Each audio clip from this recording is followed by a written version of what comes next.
the domestic battles in our political scene, and right and left and pros and cons and so forth. But historic, and a lot of folk are aware of. That's okay. Okay. There's been a lot of talk in recent months and years, particularly about Christian nationalism and sort of turning the governing process into a theological dispute of one kind or another, all of which is true and a problem all by itself. But for a long, long time, foreign policy tended to be seen as, politics stops at the water's edge. And for much of the life of many of us in this room, anyway, foreign policy was kind of defined by the Cold War. And there was no question that there was the good guys and the bad guys. Now, Vietnam kind of complicated that discussion, of course, but fundamentally we kind of saw it as, the forces of truth, justice, and the American way, a la Superman, were out there struggling against the forces of evil and communism and so forth. And I think that is still a very strong mindset in the American population, even though it's us boomers who lived through that and are now in the process of slowly disappearing over the horizon. But it still, I think, is a very strong shaping factor in much of what's going on. And I think you see it very much today in Ukraine and China. We like having an enemy. It makes things simple. Black and white, bipolar, binary, bilateral are the way we do things. And life, is actually far more complicated than that. Most of us understand in our own lives, but that's not the way we think in political and foreign policy terms. And then, of course, we got 9/11. And that got everybody back very much into a good guys, bad guys, evil terrorists, and good other people. The problem is I those other people us, because some of the people on our side are actually not very nice people. Kind of goes back to some parts of it, I guess, too. So what I wanted to do today is first, I'm going to talk a little bit about Libya, of all places, which may not be on the top of everyone's list, but I think it's an interesting example story of how certain assumptions about who is doing good things and how the law of unintended consequences sort of takes the root, and the fact that we have a very hard time in the United States being patient, or you could say sticking with the problem. We have sort of at least a chronic case of attention deficit disorder, and we move from one issue to the next quite quickly. Now, here's just a obvious simple map of North Africa. We're going to get to some parts of this in a minute, but we all know, of course, Egypt and Israel and Jordan over there. Then there's Libya. Libya is not as big as Algeria, but it is a very big country. Most of us have no grasp of how large Africa is. And it's just massive. I mean, many of these countries are twice the size of Texas. And the continent has 55 countries. A few of them are tiny, yes, but most of them are actually quite large. So Libya is, in many respects, a collection of tribes. It is not what most of us would think of as kind of a modern nation state. And like sort of all of those countries across that northern tier, actually, I mean, Morocco is an absolute monarchy with a little bit of tree trimming to make it look less than an absolute monarchy, but it still is. Algeria, of course, you may recall, fought a long and very bloody civil war against the French, who finally pulled out. And then there was another long and bloody civil war internally that led to now a military leadership that has been there for at least 25 years, if not longer. Egypt, of course, had Sadat in it for a long time, and then he moves, and then they had other people, and now once again a military leader in Mohammed Sisi. Libya, we all know from Muammar Gaddafi. I'll probably know that name, remember it. And he was a real challenge and problem. Libya basically lives off of oil and gas. It's not got a lot else, but it does have good old fossil fuels, which up until rather recently, we all thought was pretty important, people wanted access to. And that's really where the money was. And it was led by this, he wasn't really a Muslim. He was a Muslim by definition, but not really, he was not leading an Islamic state. He was just leading a personally led state run by his people and his family. And Libya was up to no good at various points, most famously the Lockerbie bombing. They took a plane down over Scotland, which was carried out by Libyan special forces. So Libya was on our bad list for a very long time. Then after 9/11, after 2001, and then after we invaded Afghanistan that year, and then Iraq in 2003, Gaddafi decided that maybe he was next and thought he should do something to stop that. And so he in actually a very rational, sensible fashion, decided he needed to make peace with the West. And he handed over the perpetrator of the Lockerbie bombing to the West for justice. And he handed over all of his nuclear weapons materials, because they had a nuclear weapons plan. And we, and the British in particular, and other Western European countries, thought this was a wonderful idea, of course, and we promised that in exchange, we would ensure that there was good investment and business operations funneled into Libya, so that it could get back on its feet, in a more modern economy. Well, because we have a short attention span, and because we then got hit by the financial crisis, 2007, 8, 9, that period, we basically decided Libya, just really wasn't worth paying a lot of attention to, which is the way we generally treat almost all of Africa, and North Africa too, even though I know there's plenty of differences there, but we really just don't pay much attention to that entire region. And since we hadn't paid attention to Libya for a long time, we really had very few people who knew anything about it. And so they didn't have much of a voice in Washington. And we were having fun domestically, our oil producers, with fracking. And so fracking was reducing our need to import. So Libya became of ever less importance. And starting about 2008-9, Gaddafi started saying, why aren't you doing what you promised us you would do? Spend money and invest and help us out. And because partly there was, partly because of his rigid form of governance, and partly because the economy kept not working very well and wasn't getting much aid and wasn't getting the investment it had been promised, there was a lot of public unhappiness, public dissent. And then in 2011, we begin what's called the Arab Spring. Remember, it starts in Tunisia with a market seller who finally had it and doused himself with kerosene and burned himself to death, and sort of the entire Middle East went up in flames, and at that point, there was an uprising. There was an uprising on this side of the Benghazi side. And Gaddafi over here started threatening that he was going to bomb those people into submission. And the French, in particular, who are the historic colonial power here, and the British, but particularly the French, started saying, we need to do something about this. We got to stop it. And this was done under the rubric of responsibility to protect. Now that sounds like a good thing. Who doesn't want to protect? The responsibility to protect, which is a international relations doctrine that had been developed through the UN systems, and had been approved, as an official UN doctrine. And what it was meant to respond to was things like the Rwanda genocide of 1996.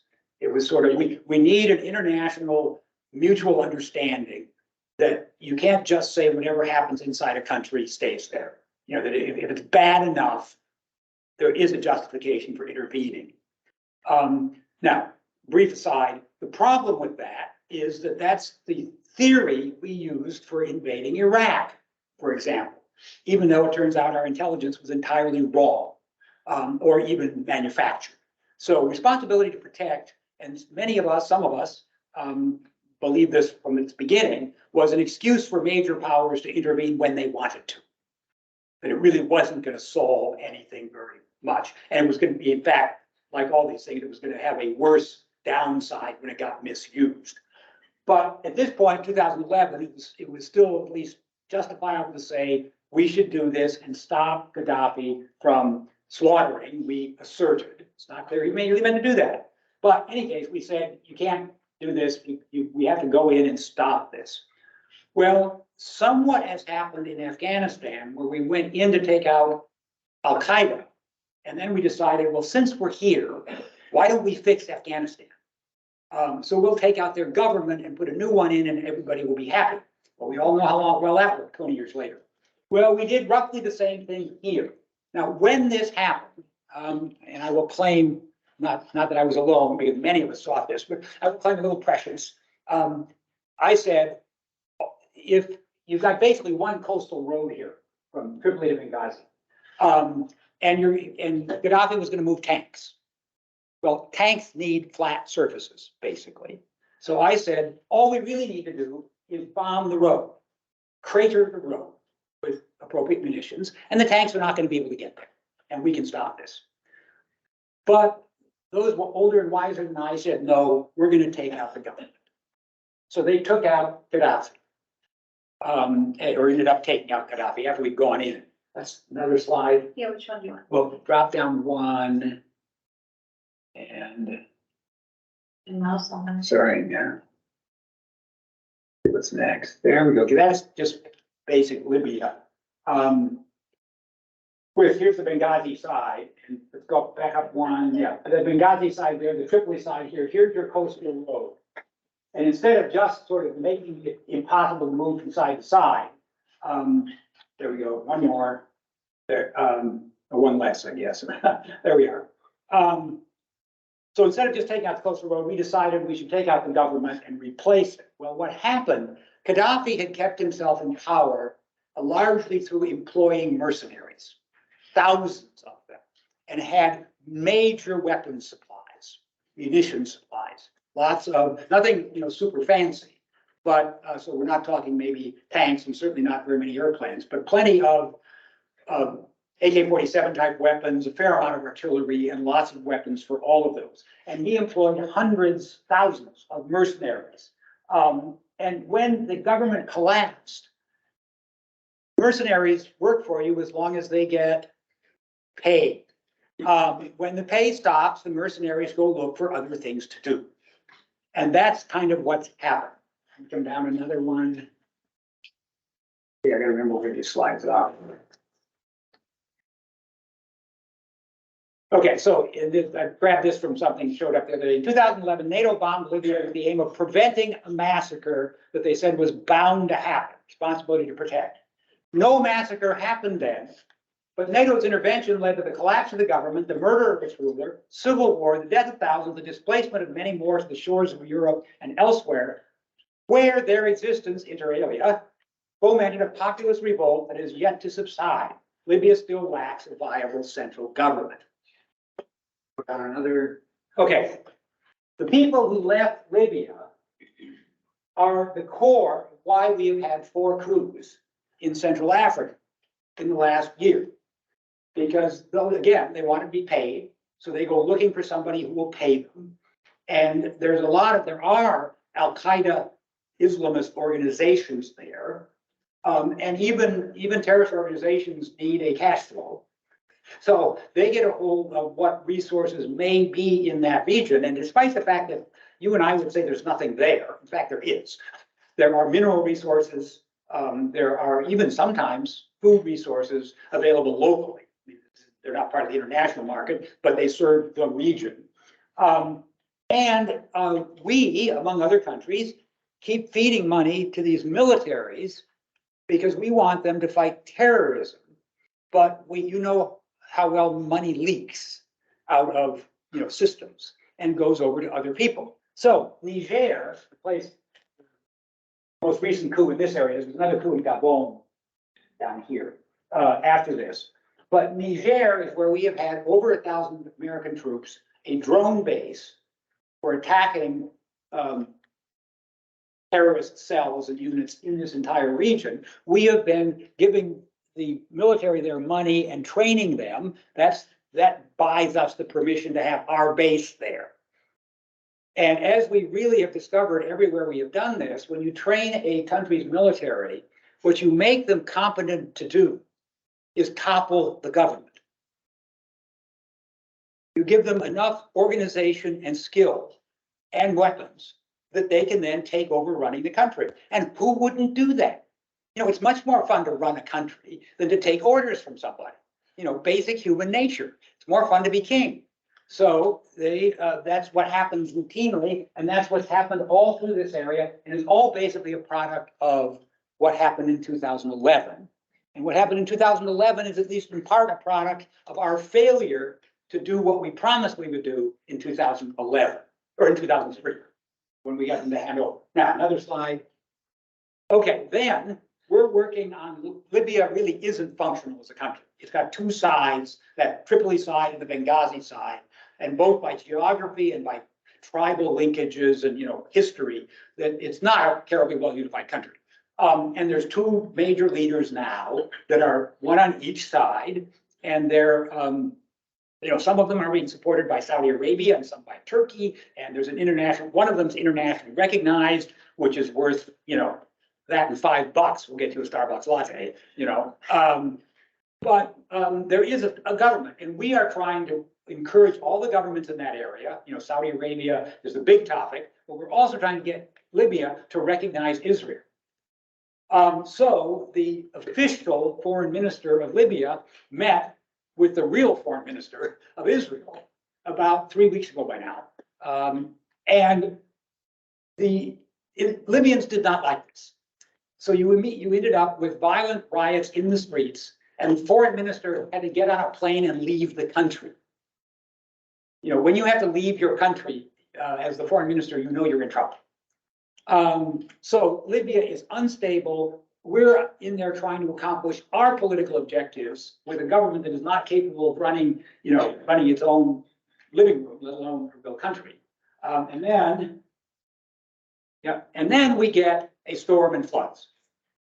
And the, you know, part of the point that fellow actually had that slide up earlier is making, in what he goes on to say is, you know, NATO basically took this country apart in 2011 and is now doing absolutely nothing to try and do anything for this country. The dams, you know, had there been a functioning government, the dams likely would not have broken. You know, even weak governments know that they have to deal with some of those things, or putting it differently, outside aid money would have done something to make sure that those dams were at least adequately shored up. Because you want to avoid humanitarian disasters like this. So Libya is sitting there losing people. I mean, huge quantities are dying. It's probably worse than Morocco, from what I'm reading. And you know, on the one hand, it's not like any of us wanted this to happen, but our failure, our collective, the West's collective moral failure, and certainly America's, is that we didn't pay any attention. We didn't really care. And so we start out with the best of intentions, you know, responsibility to protect. We're going to make sure that this evil dictator doesn't continue running the country. But if you think governments and bureaucracies are, you know, evil or led by the wrong people or what have you, try living in a country that doesn't have one. And that's what we've got, is that kind of a situation with nothing happening there that's useful, huge damage done. The country's still in a civil war, so the likelihood of actually accomplishing much in the near future is slim. And we're putting our time and energy into Ukraine, and really couldn't terribly much care less about, you know, what's going on in Libya. What's next? There. Cluster bombs. And what I'm going through here is sort of a list of things that the rest of the world is paying attention to, and we're not much. And then we wonder why we don't get much support in various places and situations. Convention on Cluster Munitions prohibits the use and production of cluster weapons. Did I put a picture in next? Okay. Yeah, it shows that in the back. That's what a cluster weapon looks like. So you got all these little bomblets. And, we used these back in Vietnam era, and people are still, digging them up and dying or losing limbs often, particularly in Cambodia and Laos, where we used them extensively. I think Vietnam to a degree, but for perverse reasons, really more out there that. So now, why did we send cluster munitions? Yeah, Can you just give a reference as to the size of that? the bomblets are about the size of baseballs, Okay, so that's about 5 feet long. probably. Yeah. Thank you. Why are we sending cluster munitions? Anybody catch this in the PR of the administration? Well, didn't Ukraine request it? They requested 155 millimeter howitzer shells. Standard, they blow things up too, but one shell hits something and blows up and then it's done. Sometimes they don't blow up and you have unexploded ordnance, but generally speaking, it's a single weapon for a target. We've run out. And we can't produce them fast enough. The typical, I was reading, and I've heard again a speech on this just this last week, the typical rate of fire, apparently, in Western military planning has been that you might use 50 howitzer shells a day. The Ukrainians and the Russians have been firing them off at a rate of at least 500 a day. So, and we apparently produce or can produce about 2,000, I think it's a month. And if you're going to increase that, you have to build a new plant. These are like, you're building real things. This is not like software where you just say copy as and you got another one. These are actual physical objects that you have to melt down metal and reshape it and all that kind of stuff. So we cannot build this stuff fast enough to fund a war that is using up munitions at a pace that the world has actually never seen. It's staggering. Military people are just stunned at the rate in which this stuff is being used up. Side element of this, if you're dealing with howitzers or any large weapon like that, it's not only munition that's important, but the barrel. And howitzer barrels apparently are only good for about 500 rounds before the heat of firing this stuff out of them starts to deform the metal. Yeah, exactly. It's good, under our thinking of fighting, it's good for a couple of weeks, basically, and nobody ever kind of thought you'd be doing this on an ongoing basis. So it's sort of like, yeah, you fire 50 a day, and then in a month you do another training round. No, we're just going through now. Some of these numbers I may have or may not have them precise, but by order of magnitude, this is what's going on. So it's not only you got to have munitions, you got to have barrels, and those also have to get produced from real metal and not just aluminum foil. We're talking serious stuff. So we are putting out cluster munitions, which are going to be there for decades. There's just no question about it. There will be a huge swath of Ukraine, which will be functionally unusable and uninhabitable for probably the lifetime of anybody who's now fighting that war. Their children might be able to use that land, but you think, like I said, we're still finding them in Laos and Cambodia and elsewhere that they've been used. So that's not a good thing. And again, for most of us, this just kind of went by. Yeah, Ukraine asked for them. Yes, you're right. They did, in the sense that they wanted weapons. And if you can't give us the 155s, give us these. But the rest of the world notices this stuff, and it just kind of blows right by our eyes at home. What's the next? 13. Yeah. Then we're also sending shells with depleted uranium anti-tank rounds. Now, depleted uranium is supposedly a very low radioactivity level of metal, uranium metal, that happens to have great properties for being hard, so you can ram that into tanks and it will, penetrate, in principle, penetrate tank armor. These are quite controversial. The British and the Americans, we insist that the radioactivity level is so low that it's beneath background radiation level and therefore doesn't make any difference. Most countries in the world say they shouldn't be used at all, that there is radiation coming, and even if it is very low, you're still adding it to whatever people are exposed to, and it's radiation that didn't used to be there.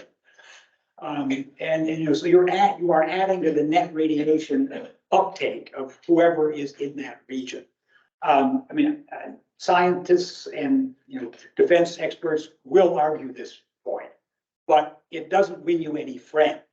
I will tell you that in the international community, the people. And so we've got a situation from strictly a foreign policy point of view, where President Biden and Secretary Blinken and others are running around, particularly Africa and Asia and Latin America, trying to get these countries to support us vis-a-vis Russia in the Ukraine war. And these countries are saying, yeah, and you're sending depleted uranium shells, you're using cluster munitions, et cetera. And meanwhile, you're escaping scot-free. Not a single American has died in this. But you're wanting us to do what? We got enough problems at home already. We got earthquakes, we got fires, we got, et cetera, et cetera. Yes, there we go. Oh, yes, here's two good maps. This was the first United UN General Assembly vote condemning the Russian invasion. And, red was nay, yellows were abstentions, and green. You can see the vast bulk really is green. It was 141, I think, in favor, 141 ayes, 5 nays maybe, and a few dozen abstentions. Now, look at the next map. This is the countries actually arming Ukraine. Like nobody, and this is part of France. That's why it's down there. So it isn't really Latin America. It just kind of makes it look that way. And it's not that these countries think that Russia's doing the right thing at all, but they're tired of being bossed around by the Americans, who are convinced, as America is, because we are God's chosen people. We are convinced that we're doing the right thing, and why aren't you guys on our side? And we, as our leadership today, and all of us as a whole, we just think that way. We just assume that most of what we do internationally is good, and why don't people realize how awful the Russians are? The Indian foreign minister said about a year ago, and he was in Europe when he said this, which explains how he formulated it. He said, Europe has to get over thinking that Europe's problems are the world's problems, but the world's problems are not Europe's problems. He's a very sharp guy and a good knack for a line. But Europe has to get over it. He would have included us too, but he was in Austria when he said it at a conference. But Europe has to get over thinking that Europe's problems are the world's problems. The world's problems are not Europe's problems. And that is kind of become the attitude to us in particular, to the West in general. And we go at this with, as I say, and I think I say this fairly seriously. While I'm talking a lot in general foreign policy terms, but we really do have a sense of mission, divine mission as the city on the hill, that we're supposed to carry out diplomacy or democracy to the world. And, most of the world, is not really interested in democracy, and is really interested in, progress economically and socially and so forth. And we don't really help very much of any of those, because we've spent certainly the last 20 years fixated on counterterrorism. And the decade before that, we weren't paying any attention to anybody during the 1990s, because we thought, Cold War was over, we won. What is there to worry about? But in fact, that was a time when we could have accomplished a lot domestically and internationally, but, we failed, we chose not to. Yeah, this is an interesting graph. You divide up the stance on the Russia-Ukraine war by share of global GDP, money. You've got 60% of the country condemns Russia for the war based on how much money it got. 60% of global GDP condemns Russia. 15% of the global population condemns Russia. So we tend to forget how small we are. In the West, Western Europe and the United States and Canada, and then you can probably add in Australia and New Zealand and such to boot, and you're still, even if you include Japan, which isn't Western, I realize, but it's a modern capitalist democracy, you're up to maybe 15% of the globe. We're only about 4%, 5%. So the vast bulk of the global population just isn't interested in what we're interested in. And while we've got the money and the guns, broadly speaking, they're not doing as bad as they used to be. And so, India and China and even countries like Turkey and others are feeling their oats and are sort of tired of taking guidance from us and the West in general.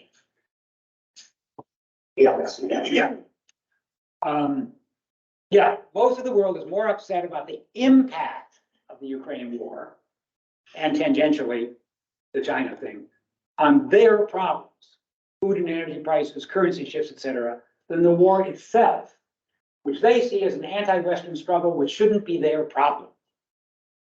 Trade groupings in Africa, Asia, and South America are at work at increasing trade without regard to US interests. So, sort of our assumption that everybody's, ultimately on our side just doesn't wash. And partly it's because of what we've done, partly it's because every country is looking after their own interests. Why would they look after some other country's interests? I hate to, I'm not trying to advocate greed or egocentrism, but that's the basic human condition. You take care of yourself and your family, your nation first. Then you worry about what you can do, with somebody else. More people live here than in the entire rest of the globe put together. And you notice that doesn't even include any of Africa or the Middle East or Latin America, let alone the West. We commonly understand them.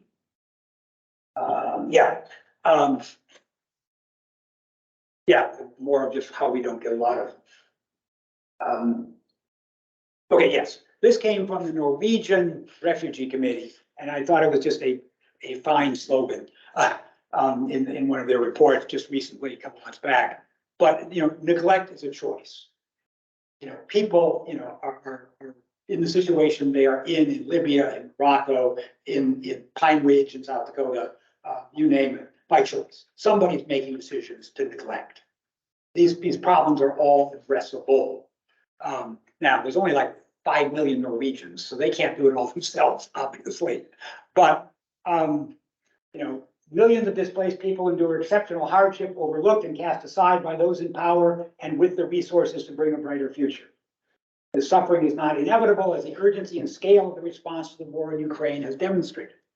When the West cares, it can do stuff. But you can see what we care about and what we don't care about, which gets into a whole other issue. And this is partly summarized, if you will, not entirely, but we hear a lot about shared values.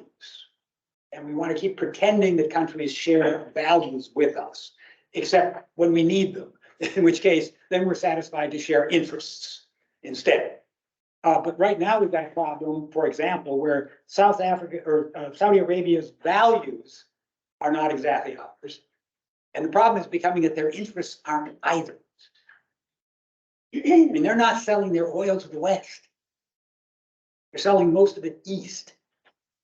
We have not bought much Saudi oil to speak of for almost a decade. They are not beholden to us for a market. And in fact, they are now buying Russian oil that is shipped to India refined into gasoline, then brought back bought by the Saudis for them to sell domestically as gasoline so that they can keep exporting their oil. So and we are actually buying some Saudi gas also, which is ultimately Russian gas or gasoline, but we don't even know that. So this is in the field, I guess, the Libya situation was kind of in the area of, I guess, sins of omission. I mean, we tried to start out with a good idea, responsibility to protect, get Libya to get rid of its nuclear program, et cetera, join the civilized world, and we just did it badly. But I think the other thing that's really worth thinking about is this sheet. And the question of proxy wars and the moral weight of those. Stephen Kinzer is a journalist and historian who writes for the Boston Globe mostly. He's actually, I think, retired now, but we'll still see his columns show up. And he's written a number of history books on sort of American history, particularly in some of its international dimensions. But I thought this, raised the real problem that we're seeing, particularly now in Ukraine, but it's not unique to that. And he goes down through a long list. But waging war is dangerous. So it's great if someone else will do it for you. That's what makes proxy wars. Western leaders are pouring weaponry into Ukraine, mainly because Ukraine is wounding Russia, our geopolitical rival. Facing a common enemy, we make a grim bargain. US and Europe provide money and weapons, while Ukraine provides the soldiers who fight and die. This deal is part of every proxy war. And, Mark Warner, Senator from Virginia, Hillary Clinton's running mate in 2016, fine human being, generally speaking. The Ukrainian army is being chewed up by the Ukrainians. We're having the Ukrainians do that right now, in a sense, for us. I find that just kind of morally unacceptable, if not reprehensible. But that's what we're seeing. And he goes through how Saudi Arabia has been doing this in Yemen with our weapons and intelligence, and goes on to a number of other examples. And then ends, proxy wars will rage until big powers tire of them.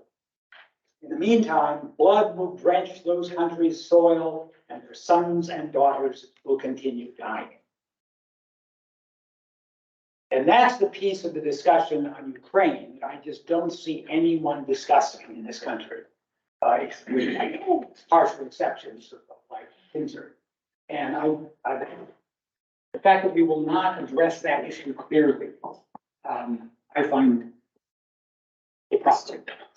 A moral and ethical problem, and therefore a problem for Christians, that we're tolerating this, saying, well, but the Russians are so bad, rather than saying, how do we stop people killing each other? So, what do you think?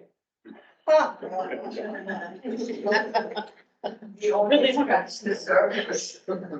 Yeah, And we only scratch the surface. Sure. What we presented. take a little deeper, Bonnie. Well, I mean, we have global issues in Latin America. Yeah. It goes deeper in Africa, and we didn't really talk about the dynamics with China. No, there's so many, but I wanted to take a couple that were a little off the main field, in case for starters. But one comment, I couldn't believe how little reactions there was about the cluster bombs, because we were appalled when other nations used them, Yeah. not very many. Right, exactly, and that's part of the problem, exactly, and why, it may go over the head of most Americans who aren't paying that much attention, but the rest of the world notices. We may not, but they do. Yeah, Well, it's very depressing, and I hadn't thought much about a lot of this stuff you yeah, brought up, especially about Libya. I wasn't who knows how much? Yeah, because it's not talked about much. No, Maybe if I read my Economist more thoroughly, I would know. you pick up a little bit, But then what about all the politicians here that say, we shouldn't back Ukraine. Yeah, I mean, that's what comes to my mind, yeah, yeah. so. Complicated question, obviously, you know, what do we do? Um, Don't ask them if that is. Yeah, it's something I didn't, I think it's the word it plugs in, yeah, and so so it's the clothing and I shouldn't have picked my Yeah. place up. See, it's in here somewhere. There we go. Okay, I'll hold it. Yeah. So anybody got other thoughts on how we ought to look at these problems or why it's so hard to recognize that these are multi-sided? I think there's a big problem with people not informing themselves, and relying on media. Mhm, mhm. And I think media does a really poor job of reporting or discussing a lot of the complicated issues. Yeah. I actually spoke personally yesterday to someone who had never heard that in the January 6th insurrection, the crowd was chanting, "Hang Mike Pence." They didn't hear that? Never heard They that? did not know that that had occurred. And I'm like, what Yeah. planet are you on? Haven't Yeah. you watched? I mean, it was on the news. It was there. I rest the case. I rest the case. Yeah, no, good point. Was that, and was that a younger generation person? No, it was old, Really? like me, my age. Really? People who still watch television. Yeah. Yeah. Because I'm not sure where the younger generation is getting their news. That's, Good question. that's. Listen to it. TikTok. I mean, Yeah. neither of my daughters watch the news. Yeah. And they don't read the newspapers. I mean, my daughter and son-in-law in Washington DC, who work for the government, don't take a newspaper. They read it online. They get stuff online, but, and then they're pretty well informed, I should say. But, you know, I can't imagine what you do in Washington DC without reading a couple of daily newspapers. I mean, I don't get it. I think some of it is everybody says everything's so depressing, I'm better off not listening to anything. Yeah. Yeah, I'm depressed today. Yeah. Yeah, no, the decision-making tends to, I think, among other things, it happens in relatively narrow circles. And the rest of us sort of have given up to a large degree and, you know, can we influence this in any way? And I think, again, one quick second, Margie, domestically, we have some of the same problems, but we often, those problems are closer to us. So we may get worried about the police in our town, or the school issue, or the taxation, or the dam that needs to be fixed. You get into international stuff, and that's further away, and it quickly becomes very simplistic. You know, good guys, bad guys, et cetera. Do any of you get Heather Cox Richardson's? Oh, yeah. Yeah. She is great, I think, on US history and domestic politics. When she strays over to foreign policy, she is channeling the Beltway standard information. There's no critique, there's no analysis of behind the scenes as she does for American stuff. It's sort of like, you know, Dr. Richardson, stick to your area of expertise. Because every time I see her moving into that field, I could just as well be reading it on the editorial page of the Washington Post, which I don't consider to be a great source of, you know, actual good analysis. I mean, they're both feed in on the war. We got to be there as long as possible, and no attention to the fact that Ukrainians are dying and we're not, and what might we think about that. So she's great domestically, but overseas she's, as far as I'm concerned, she falls into just the standard, you know, politics into the water's edge in America only as a force for good in the world. Which is just sort of demonstrably untrue, and she's smart enough to know that, which is what makes it so frustrating. She's not right-wing, you know, act, she's a thoughtful person, so why is she so shallow on her international stuff? Margie, do you want to? It's your excellent sermon today, or message to us. This is a problem all the way back to Hitler. Yeah, true. And if we, if this is part of our DNA, Yeah, I hate to think of it that way, Yeah. being a genealogist, I have to think of DNA containing even one little yeah, microcosm of this. but, But if this is how we think, yeah. This is why we have prayers of confession every Sunday in church. and if we are so, if it's even so difficult today for, okay, I'm just gonna say for a Democrat to even believe that the Republican even have one shred of credibility to them, Right, and vice versa. regardless of where they stand on any issue. Yeah. If they've got the label Republican, they're automatically out of my circle. Sure, yeah, If all of these are out, you can understand why it is so difficult. Yeah. All of these problems are so difficult. no, very true. And to be bigger than, to understand the injustice and so much of this isn't anything that you can really teach people. They have to see it by example. Yeah, And if we're not seeing enough examples of this, I don't think there can be answers. yeah, no, it is very difficult. Yeah, part of what troubles me at a theological level about our foreign policy. We're often people will say America is at root a Puritan nation or a Calvinist nation. But they don't understand Calvinism, for one thing, because part of the essence of our tradition, I know Jim Cook may not agree with me on this one, but is the conviction that we all fall short of the glory of God. We all sin and fall short, which means you have to recognize that any decision is a mix of good intentions and self-interest.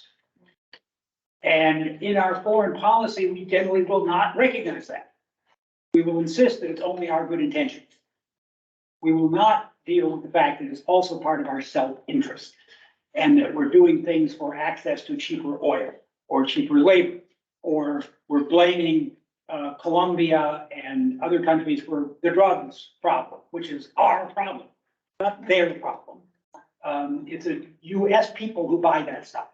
So blaming the Colombians or the Ecuadorians or something is, kind of crazy. We got to figure out how to deal with our problem, and then talk maybe because they've got a problem too, but not one that we're fixing for them with herbicides and guns.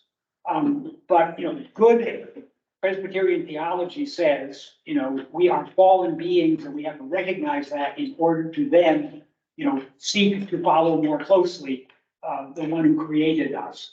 But on our foreign policy, despite our claims of a Christian nation, it's all very simplistic. It's we're the good guys and they're the bad guys. And that's just not a way to run a railroad. Yeah. You mentioned Heather Cox Richardson. Yeah. Do you have a similar kind of accessible person who's writing that you follow or feel is doing a good job Yeah. of foreign policy, broad-based information on a regular basis? Yeah, some of the best people, I read, Mr. Kinzer is really good. And some of this stuff you can just Google and come up, some of it paywall, Boston Globe, which gets frustrating. I find in general, I don't agree with totally, but Fareed Zakaria, who writes for the Washington Post and does a program on CNN every weekend. He's a Sunday morning, Pakistan- at church. Okay, yeah, in some places, but it's at other times, they play it more than once because they're filling up airtime on Sundays. Fareed, Zakaria, Zakaria. He's, I think, Pakistani origin, probably. American citizen, been here for a long time, but he brings that international view on problems. That's good to know. So I find him worth reading. I don't always agree with him, but he is, I think the best people, and Kinzer is an American, but he's done enough international reporting to bring a different viewpoint. Zakaria is good. There's a couple of people that writes the Financial Times that I like to read, because again, they're bringing a foreigner's viewpoint to our problems. Problem is the FT is paywall, and it's hard to get into. there's a surprising number of South Asians that are really good writers on the West. There's a guy named Janan Ganesh, Janan Ganesh, Ganesh, who's good on stuff.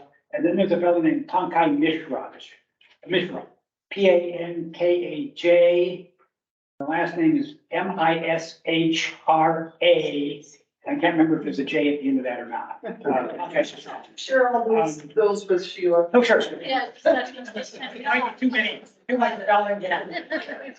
But I mean, I think in general, I find it almost the best thing to do is look for non-Americans. Not that there aren't smart people here, obviously, there are, but we're all so close to our situation that we just don't see it from that other perspective. And that to me is what really pays off in international travel, in sending students abroad, learning another language and learning how other people look at things. And that's supposedly what diplomacy is all about, is understanding other countries.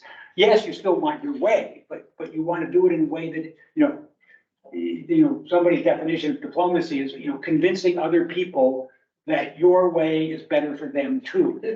As distinguished from beating them over the head and saying, we won't give you any aid unless you do it our way, which may get you a vote in the UN, but it doesn't win you any friends. What are we getting to here? A couple minutes. Or scare everybody else off. We can stop. Do you not see Russia taking over adjoining countries as large a threat as it has been? I really don't.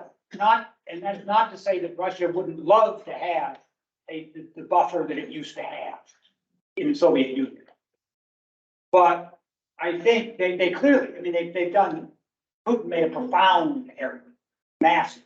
It has done, a generation's worth of damage to Russia. And I think, they're stuck where they are. They're not going to get any further.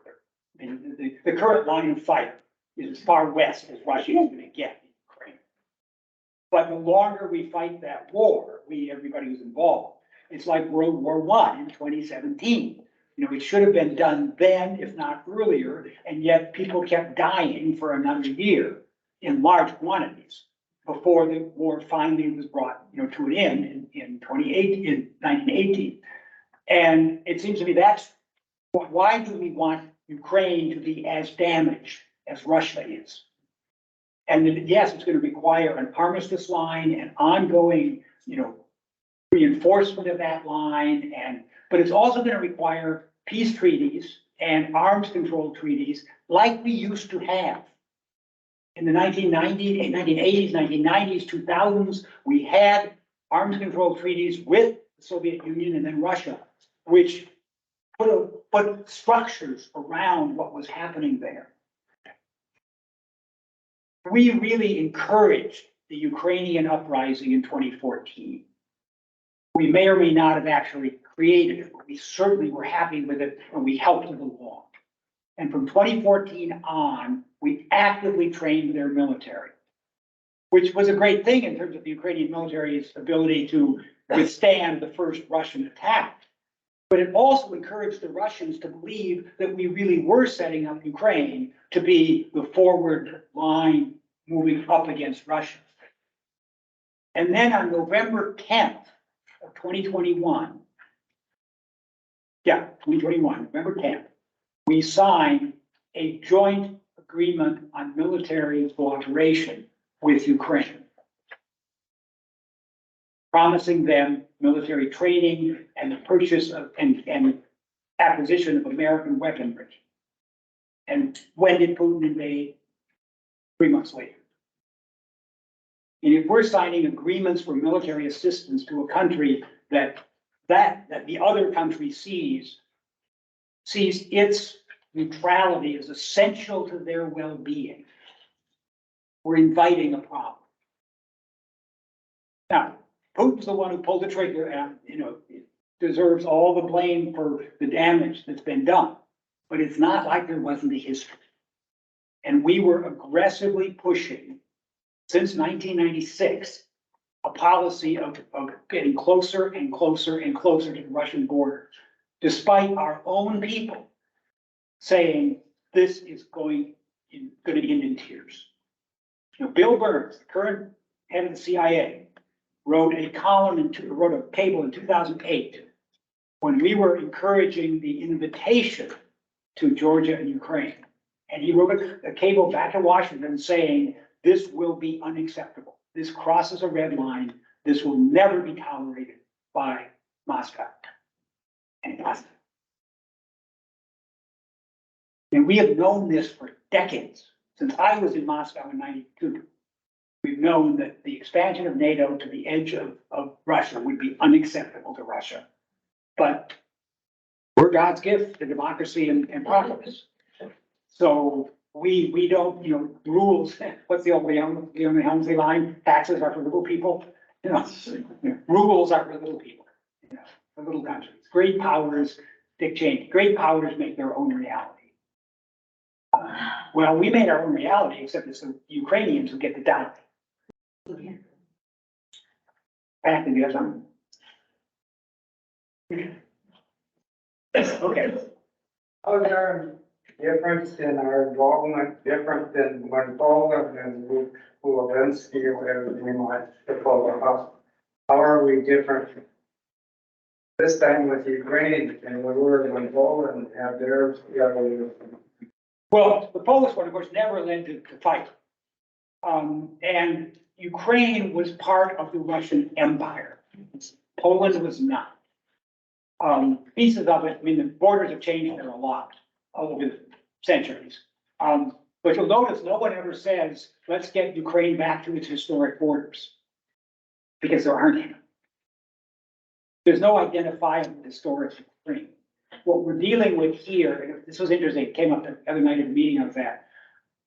There's sort of, this is not, some people want to say this is simply a classic interstate, two countries, Westphalian principles, you know, non-intervention in the sovereign affairs of another nation. So Russia's wrong, which it is, but that under Westphalian rules, yes, of course. Then you've got the Civil War approach. You know, this is just the Slavic peoples fighting civil war, which it kind of is, sadly, and civil wars are nastier by far than interstate wars. But what this is a post-imperial war. Ukraine does have a level of ethnic identity, but that is, you know, identifiable separate from Russians. But one, the two populations overlap profoundly.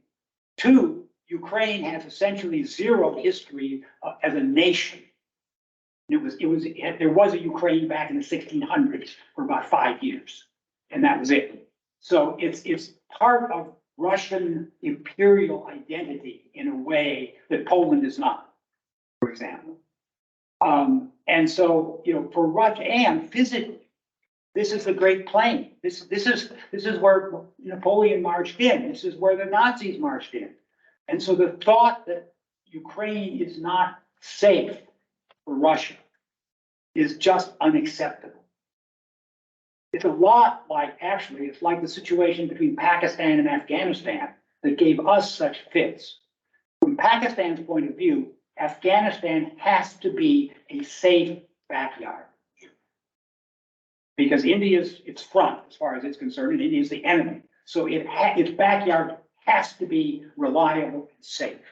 And we went in there and installed a government that was not overtly pro-Pakistani. And so Pakistan never was going to accept that. So we kept complaining, you're giving aid and comfort to the people we're fighting in Afghanistan. And they'd say, oh, no, we're not. But we're. But the reason they were was because it was of existential significance to them in their head, anyway, believe it or not. But it may or may not be true, but for them, it was absolutely obligatory that Afghanistan be a government that would work constructively with them. And Russia's got the same attitude towards Ukraine. That doesn't make it justified or right, but if you don't understand that, how are you going to structure a peace situation, a set of arms control treaties, etc., that will say, we want everybody to feel safe and we don't want people fighting each other. So you gotta understand how they actually approach this. Instead of simply saying, we have played NATO expansion like it's a risk game. You know, you're shaking your dice for how many people you get to move where on the board. But we're dealing with people and what's between their ears. And we may not agree with it, but that's what they're gonna do. And so we've got how many hundred thousands of different because we were playing risk instead of dealing with real people. In my view. So, now, power it all you can. Thank